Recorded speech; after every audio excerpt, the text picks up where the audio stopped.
আচ্ছা, এই ভিডিওতে আমি আলোচনা করব মূলত আপনাদের যে কমেন্টগুলো আছে সেগুলো নিয়ে। আমি মূলত আপনাদের এই ২ টা ভিডিওর নিচ থেকে কমেন্টগুলো কালেক্ট করতেছি আর মেইনলি ফোকাস করব এই ভিডিওটাতে। আর এখানে যেহেতু হামজা চৌধুরীকে নিয়ে আলোচনা হচ্ছে, তো আমি আশা করব যে এই ভিডিও এখন যেটা দেখতেছেন, এই ভিডিওর নিচে গিয়ে আপনি চৌধুরী সাহেবকে নিয়ে আপনার যত চিন্তা ভাবনা আছে বা গল্প আছে, আপনার যে মতামত আছে, আশা আছে, সেগুলো আপনি নিচে শেয়ার করবেন। তাহলে আমরা পরবর্তীতে সেই কমেন্টগুলো নিয়ে আরও একটা ভিডিও বানাতে পারবো। তাহলে মানুষ জানবে যে অ্যাকচুয়ালি ফুটবল ফ্যানরা যারা বাংলাদেশ ফুটবলকে ফলো করতেছে, তারা অ্যাকচুয়ালি হামজা চৌধুরী থেকে কি এক্সপেক্ট করতেছে, জনগণ কি চাচ্ছে সেটাও আমাদের জানা উচিত। সেজন্য নিচে কমেন্ট করবেন, তাহলে পরবর্তীতে আমরা সেটা নিয়ে আরেকটা ভিডিও বানাবো। তো আমাদের আজকের ভিডিও শুরু করা যাক। তো প্রথমেই শুরু করি একটা সিলেক্টেড কমেন্ট নিয়ে, যেটা আমার অনেক পছন্দ হয়েছে। যদিও এটা আমার সাথে দ্বিমত করা হয়েছে, বাট আমি অনেক পছন্দ করছি। আমি এখন তুরস্কে আছি। তুরস্কে হচ্ছে আজকেই শাওয়াল মাস শেষ, আগামীকালকে রমজান মাস শুরু। তো আমরা শুরু করব শাওয়াল ভাইয়ের কমেন্টস থেকে। ওনার কমেন্টটা হচ্ছে, হংকং সিঙ্গাপুর ইন্ডিয়া থেকেও ভালো দল বর্তমানে, কারণ ইন্ডিয়ার সুনীল ছেত্রীর অবসরের পর আগের মতো আর ইন্ডিয়া টিমটা নেই, অনেকটা ডাউন হয়ে গেছে। আমি হংকংকে 1 নম্বর পজিশনে রাখবো এবং 2 নম্বর সিঙ্গাপুর, 3 নম্বর ইন্ডিয়া এবং 4র্থ পজিশনে বাংলাদেশ। শুধু এক হামজাকে দিয়ে হবে না, সামিত অথবা সুলেভান যদি থাকতো তাহলে 4র্থ নম্বর থেকে 2য় পজিশনে রাখা যেত বাংলাদেশ দলটাকে। এই কমেন্টটা আমি অনেক পছন্দ করছি, কারণ হচ্ছে উনি শুধুমাত্র আন্দাজে বলে যায়নি, উনি ওনার রিজনগুলো উনি পেশ করছে যে কি কারণ উনি মনে করেন সেটা। উনি বলছে যে হামজাকে আনলেই শুধুমাত্র সেরা হয়ে যাবে না, বাট আমারও কথা হচ্ছে সেটা শুধুমাত্র হামজাকে আনলেই হবে না, ওকে নিয়ে প্ল্যানিং করতে হবে, অন্যান্য প্লেয়ারদের আরও এফোর্ট দিতে হবে।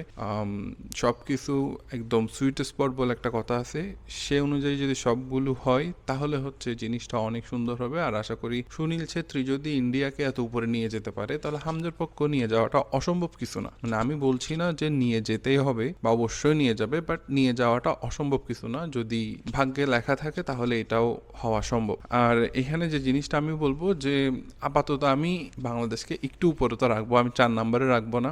আর আমি জানি না সিঙ্গাপুর আর হংকং কতটা শক্তিশালী আসলে বাংলাদেশের তুলনায়, বাট আমি যেটা মনে করি 150 র্যাঙ্কিংয়ে থাকলেও বাংলাদেশ মোটামুটি 180 থেকে ওটাকে কম্পিটিশন দেওয়ার মতোই দল। মানে 150 র্যাঙ্কিংয়ে যে দল, ওটার কাছে বাংলাদেশ কিন্তু খুব ইজিলি হারে না, ঠিক আছে? তো এই পার্সপেক্টিভ থেকে আমি বলতে পারি যে শাওয়াল ভাইয়ের যে পার্সপেক্টিভ সেটা ঠিক আছে, সেটাকে আমি রেসপেক্ট করি, বাট আমার মনে হয় আর একটু বেটার বাংলাদেশ করবে। তো দেখা যাক, এটা সময়ই আমাদের বলে দিবে, বাট আমি এই টাইপের কমেন্টসগুলো অনেক বেশি অ্যাপ্রিসিয়েট করি। আচ্ছা, এবার শুরু করি একদম শুরু থেকে। প্রথম যে কমেন্টটা ছিল সেটা হচ্ছে গুড লাক বন্ধু, থ্যাংক ইউ সো মাচ, সেটা একটা আমার ফ্রেন্ড কমেন্ট করছে। তারপরে যে কমেন্টটা হচ্ছে সেটা হচ্ছে ওয়েলকাম ব্যাক ভাই, তো এটা হচ্ছে আফ্রিদি কমেন্ট করছে। আফ্রিদি হচ্ছে আমার অনেক পুরানো সাবস্ক্রাইবার, সে আমাকে সময়ে সময়ে মেসেঞ্জারে মেসেজ দেয়।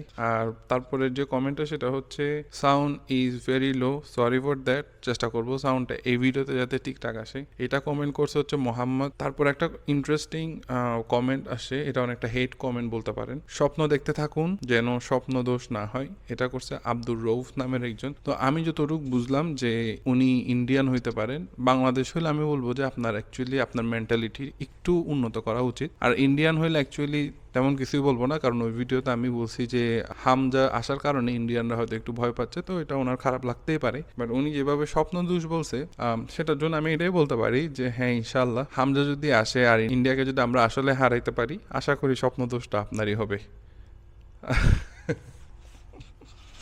যাই হোক, ওই কমেন্টের রিপ্লাই আমি কমেন্টে দিয়ে দিছি, সেটা এখানে আর বলতেছি না। তারপরে কমেন্টটা হচ্ছে ওমর ফারুক, এশিয়া কাপে বাংলাদেশ খেলবে এরকম স্বপ্ন সত্যি দেখছি, আসলেই দেখছি, কারণ স্বপ্ন দেখতে তার পয়সা লাগে না অবভিয়াসলি। আর স্বপ্ন অসম্ভব যদি না হয়, স্বপ্নটা যদি একদম ইজিলি পসিবল যদি হয়, তাহলে সেটা অ্যাকচুয়ালি স্বপ্ন থাকে না। স্বপ্ন তখনই হয় যখন এটা শুনলে মনে হয় যে না, এটা মনে হয় ইম্পসিবল একটা বিষয়, তাই না? তো ওই ক্ষেত্রে আমিও এটাই স্বপ্ন দেখি যে ইনশাল্লাহ একদিন এশিয়া কাপে প্রথমে খেলবো। ওয়ার্ল্ড কাপের কথা বলতেছি না, কারণ ওয়ার্ল্ড কাপ অনেক দূরে, প্রথমে আমাদের এশিয়া কাপে কোয়ালিফাই করতে হবে, তারপর আমরা ওয়ার্ল্ড কাপের দিকে যাবো ইনশাল্লাহ। আচ্ছা, তারপরে কমেন্টটাতে বাংলাদেশ টিমে সুলিভানের দরকার, এটা হচ্ছে আগে যে একটা বললাম না সুলেভান, আমি এই প্লেয়ারটাকে সেভাবে নোটিস করি করি নাই, মানে আমার আরেকটু রিসার্চ করতে হবে যে এই প্লেয়ারটাকে নিয়ে, তারপর আমি বলতে পারবো যে এই প্লেয়ারটাকে মানুষ কেন এত খুঁজতেছে। তো আশা করি ভালো প্লেয়ারই হবে, না হলে তো মানুষ এত জানার কথা না। আচ্ছা, এই কমেন্টটা করছিলেন হচ্ছে, আচ্ছা ওনার নামটা আমি ঠিক বুঝতে পারতেছি না, এখানে আর্জন স্যার অথবা কিছু একটা লেখা আছে। উনি আরও একটা কমেন্ট করছে, ইন্ডিয়াকে আমি গুনায় ধরি না, বাট আমি মনে করি ইন্ডিয়াকে গুনায় ধরতেই হবে, কারণ ইন্ডিয়া গুনায় না ধরার মতো টিম না। তো ওভার কনফিডেন্ট হয়ে আসলে কোথাও লাভ নেই। তো অ্যাকচুয়ালি ইন্ডিয়াকে গুনায় অবশ্যই ধরতে হবে। আর ইন্ডিয়ার সাথে জয় হওয়া মানে হচ্ছে এটা আমরা শুধুমাত্র 3 পয়েন্ট পাবো তা না, এটা অনেকটা 6 পয়েন্টার, মানে তাদের সাথে আমাদের মেইন কম্পিটিশনটা হবে আর কি। আচ্ছা, তারপরে কমেন্টটা হচ্ছে পারভেজের, তিনি জানতে চাইছে হচ্ছে দলে নাকি শেখ মোরসালিন নাই। এখানে কেউ একজন রিপ্লাই করছে, বলছে আছে। তো আমার যেটা মনে হয় শেখ মোরসালিন বাংলাদেশের যেসব প্লেয়ার অনেকটা পজিটিভ ইন্টেন্ডে ম্যাচ যে কোনো সময়ে চেঞ্জ করতে পারে তাদের মধ্যে একজন। তিনি যে কোনো সময় লং রেঞ্জ বা ট্রাই করেন গোল দেওয়ার জন্য। তো আমার মনে হয় যদি ইনজুর্ড না হন তাহলে ওনাকে বাদ দেওয়ার বা শেখ মোরসালিনকে বাদ দেওয়ার কোনো চান্স আছে বলে আমি মনে করি না, কারণ সে যে কোনো সময়ে খেলার মোড ঘুরাই দিতে পারে। তো এটা হচ্ছে তার একটা স্পেশালিটি। তারপরের কমেন্ট হচ্ছে রাকিব আহমেদ। রাকিব আহমেদ বলতেছে বাংলাদেশ ফুটবলের সিন্ডিকেট নিয়ে কিছু বলেন। অ্যাকচুয়ালি আমরা ক্রিকেটের ক্ষেত্রে দেখি যে রিয়াসাত আজিম অনেক বেশি কথা বলে এগুলো নিয়ে, কিন্তু উনি তো সাংবাদিক, ওনার এগুলোতে অনেক বেশি অ্যাক্সেস আছে। যদি উনি ক্রিকেট নিয়ে বলেন তো ওনার হচ্ছে এখানে অ্যাক্সেস আছে, ওনার সাথে খেলোয়াড়দের পরিচিতি আছে, সব কিছু আছে। তো এরকম ডিটেলসে কথা বলা আমার পক্ষে সম্ভব না। আমি কথা বলতে হলে অবভিয়াসলি নিউজ এদিক সেদিক থেকে নিয়ে বলতে হবে, বাট ওইটা যদি কখনো মনে করি যে বলা দরকার তখন ইনশাল্লাহ বলবো। বাট আপাতত সেটা নিয়ে আমি ওয়ারিড না, আমি এটা নিয়ে চিন্তা করতে চাই হামজা আসলে সব কিছু ঠিকঠাক মতো হবে, ইমপ্রুভ করবে একটু একটু করে, এমন না যে একদিনে সব ঠিক হয়ে যাবে, বাট আশা করবো যে একটু একটু করে ইমপ্রুভ করতে থাকবে। তাহলে একসময় আমরা র্যাঙ্কিংও উন্নতি করতে পারবো, এশিয়া কাপেও কোয়ালিফাই করতে পারবো। এবার না পারি কিন্তু পরের বার যাতে পারি, ওইটা যাতে অ্যাটলিস্ট মেক শিওর করা যায়। এমন হয় যে মানুষ বলে যে না এবার বাংলাদেশ কোয়ালিফাই করবে, সেরকম। আচ্ছা, তারপর কমেন্ট করছে হচ্ছে রানু মিয়া। এই কমেন্ট আমি পড়তে পারতেছি না। উনি লিখছে বাই তানিসালে কে চাই। আমি জানি না এটা কি লিখতে চাইছে উনি, তো দুঃখিত ভাই, আপনার কমেন্টটা ঠিকঠাক মতো বুঝতে পারিনি, এটার জন্য সরি। বাদ বাকি এই ভিডিওর নিচে আপনারাও কমেন্ট করবেন যে অ্যাকচুয়ালি হামজাকে নিয়ে আপনারা কি চিন্তা করতেছেন, আপনারা হামজাকে নিয়ে কতটা আশাবাদী। হামজার উদ্দেশ্যে যদি কোনো মেসেজ থাকে সেটা আপনি এই ভিডিওর নিচে দিয়ে যাবেন, তাহলে আমরা পরবর্তীতে সেটা নিয়ে আরেকটা ভিডিও করার চেষ্টা করব। যদি কখনো সে দেখে বা তার ক্লোজ কেউ দেখে, হয়তো সেই মেসেজটা হচ্ছে তাকে মোটিভেট করবে। যেহেতু সে নিজেই বলেছে যে কেন তিনি বাংলাদেশে আসছেন, কারণ ফ্যানরা হচ্ছে তাকে অনেক মেসেজ করে, যেটা দেখে তিনি আন্তরিকতাটা ফিল করছে, আর বাংলাদেশে এসে খেলার জন্য যে ইচ্ছা সেটা সেখান থেকে তৈরি হয়েছে। তো এটা উনি নিজেই বলছে। আচ্ছা, এখন আসি এই ভিডিওটাতে, যেটা আমি আরও আগে বানাইছি। তো এই ভিডিওতে কমেন্ট আসে প্রথমে, you are great bro, best of luck, thank you so much, I appreciate. আচ্ছা, তারপর সাব্বির হাসান নোমানি উনি কমেন্ট করছে, তুমি টার্কি নিয়ে ভিডিও মেক করতে পারো, টার্কি অনেক হিস্টোরিক্যাল রিচ হিস্টোরিক্যাল প্লেস। তো অ্যাকচুয়ালি আমি অন্য আরেকটা চ্যানেলে করতেছি সেটা, বাট একটু টাফ যেহেতু নতুন করতেছি, বাট আশা করি ইমপ্রুভ করব। তারপরে কমেন্ট হচ্ছে আজান স্যার, উনি লিখছে love you bro from Brahmanbaria, thank you so much ভাই, love you from Istanbul.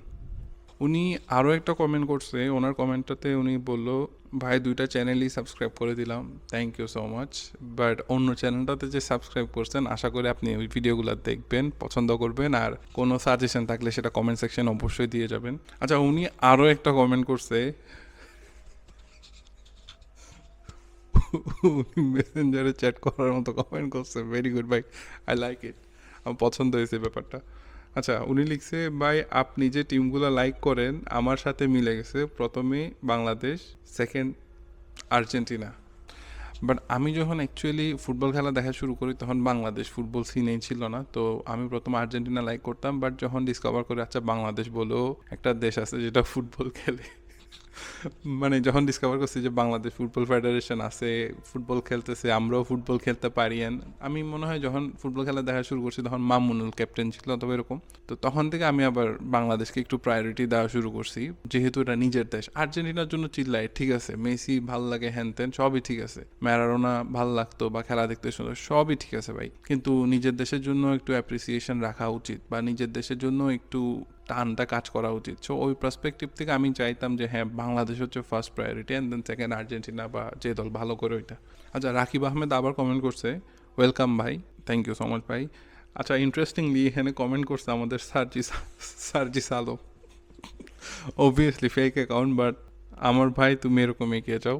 By the way Sarjis Alam হচ্ছে ঢাকা ইউনিভার্সিটি থেকে, তো আমিও যেহেতু ঢাকা ইউনিভার্সিটি থেকে, ঠিক আছে কমেন্ট পড়ে মনে হচ্ছে ভাই আমারে চিনে, যদিও আমি জীবনেও ভাইয়ের সাথে দেখা হয় নাই আমার। তো সেটা ডিফারেন্ট আলোচনা, বাট যে কমেন্ট করছে আমি ওনাকে রিকোয়েস্ট করবো যে হ্যাঁ উনি হচ্ছে ফেক অ্যাকাউন্টটাতে, মানে এমন না যে সার্জিস আলম অন্য কারো নাম হইতে পারে না, হইতে পারে, কিন্তু এখানে কিন্তু ওই সার্জিস আলমের ছবি দেওয়া আছে, ঠিক আছে। তো আমি আশা করবো যে উনি হয়তো জিনিসটা কনসিডার করবে যে তাকরিম নামে অনেক থাকতে পারে, ঠিক আছে।